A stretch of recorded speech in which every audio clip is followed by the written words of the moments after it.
நாடாளுமன்றத்தில் புகுந்து கலர் புகை குண்டு வெடித்தவர்கள் யார்? திட்டமிட்ட செயலா? 2024 தேர்தல் தயாரிப்பா அப்படின்னு புதுசாக அரசியல் ஒன்றும் வருது இதில் கலந்து. இன்னைக்கு அது பயங்கரவாதத்தை எதிர்த்து தான் நாமெல்லாம் இருக்கிறோம், பாதுகாப்புக்காகவே இந்தியாவில் இருக்கிறோம் அப்படின்னு சொல்லிக்கிட்டு அதற்காகவே தான் நாம் பழைய பாராளுமன்ற கட்டடத்தை விடுத்து புதிய பாராளுமன்ற கட்டடம் கட்டியிருக்கோம். அதுக்காக பல அளவுக்கு கோடிகள் செலவு பண்ணியிருக்கோம். செங்கோலெல்லாம் வேற வச்சிருக்கோம். ஆமாம். ஆனால் இப்பொழுது பாதுகாப்பு இன்மையாயுது என்று கேட்டால் அது அல்ல உண்மை என்பது போல செய்திகள் வருது.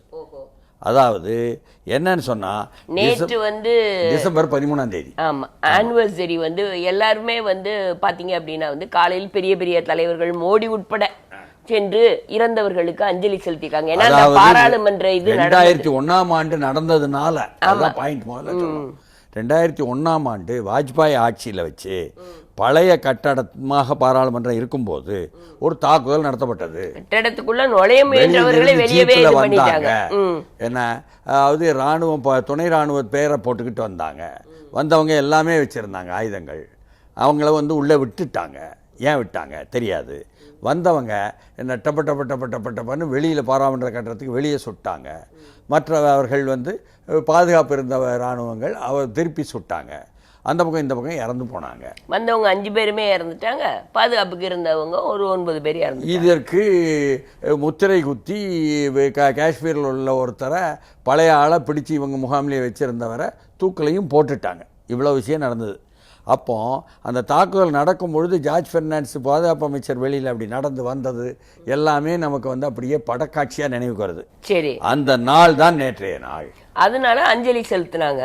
இந்த நாளில் என்ன இன்னைக்கு அதை தினத்தந்தி எப்படி போடுறாங்கன்னா, பயங்கரவாத தாக்குதல் நினைவு நாளில் அரங்கேறிய சம்பவம், பார்வையாளர் மாடத்தில் இருந்து குதித்தனர், நாடாளுமன்றத்துக்குள் அத்துமீறிய வாலிபர்கள், வண்ண புகைக்குண்டுகள் வீசியதால் பரபரப்பு என்பதாக அவங்க போடுறாங்க. அம்பத்தூர் ஆங்கிலேயர் எப்படி போட்டுச்சு தெரியுமா? Intrusion drama exposes LS security drama அப்படின்னே அவங்க போட்டுட்டாங்க. டிராமா என்பது தெரிஞ்சு போச்சு போல அவங்களுக்கு மட்டும் தெரியறதுக்கான வாய்ப்பு இருக்குங்கிறான் நாட்டில். அது ஒரு பக்கம்னு சொன்னால், இது இந்த நேரம் பார்த்து ஒன்று நமக்கு நினைவுக்கு வருது.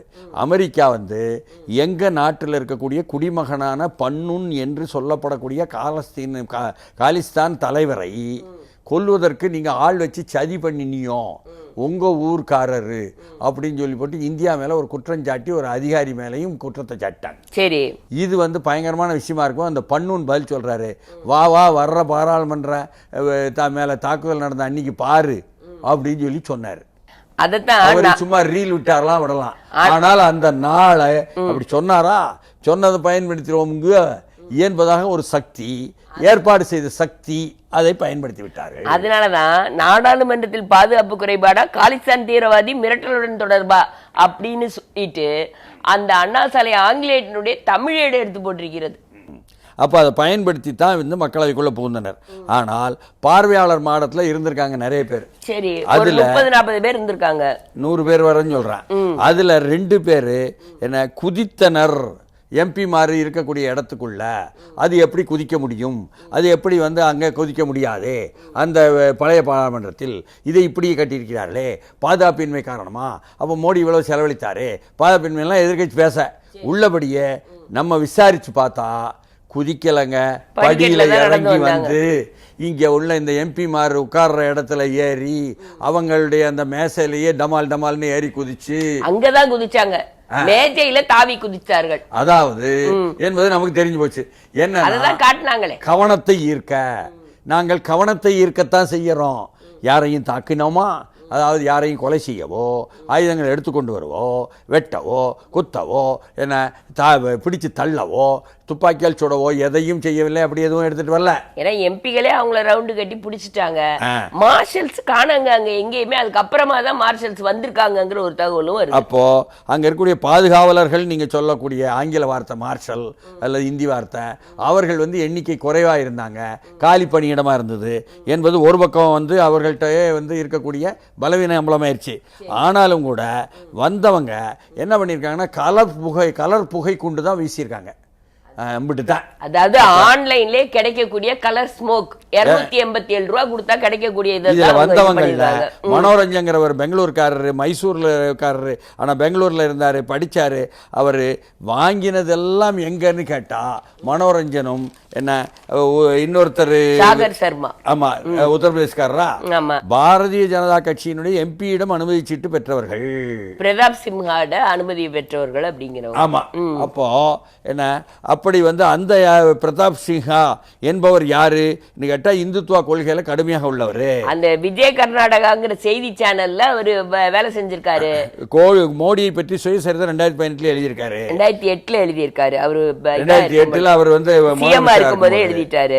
அதே மாதிரி BL சந்தோஷ் என்ற RSS சேர்ந்த பாஜகவினுடைய அமைப்பு செயலாளருக்கு நெருக்கமானவர்ங்கிற கதை முதற்கொண்டு வெளியே வந்திருக்கு. அதாவது BL சந்தோஷ் அந்த மைசூர் யூனிவர்சிட்டியை பத்தி சாட்டப்பட்ட குற்றச்சாட்டை இவருமே சொல்லியிருக்காரு. 2014 19 எம்பியா ஜெயிச்சிருக்காரு. அதனால எல்லா விவரமும் தெரிஞ்சவர் தான். பாஜக மேலேயும் காங்கிரஸ் அணியும் சேர்த்தே அவர் வந்து முத்திர குத்துறாரு. எடியூரப்பா எல்லார் மேலேயும் என்ன குற்றம் சொல்லி பிரகாஷ் ராஜை கூட விமர்சனம் பண்ணிட்டு வாபஸ் ஆகினவர். இப்படிப்பட்டவர் அவர் நான் சொன்னா அவர் யாருன்னு தெரிஞ்சு போச்சு. இந்த விவேகானந்தர் நூலெல்லாம் படிச்சுட்டு வந்த தம்பின்னு சொல்லி போட்டு மனோரஞ்சன் யாருன்னு தெரிஞ்சு போச்சு.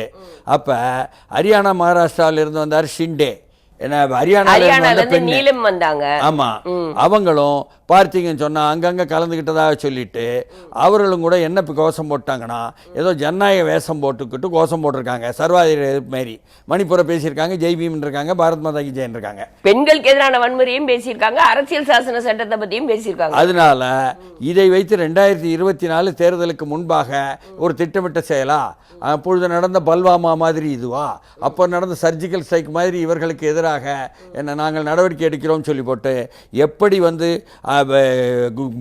பீமா கோரேகானில் செஞ்சாங்களோ அதே மாதிரி UAPயையும் NAAயையும் பெண்கள் உரிமைக்கும் தலித் உரிமைக்கும் ஜனநாயக சக்திக்கும் மனித உரிமை சக்திக்கும் உள்ளவங்களெல்லாம் தேர்தலுக்கு முன்னால் பிடிச்சி போட்டுருவாங்களான்னு கேட்குறாங்கங்க.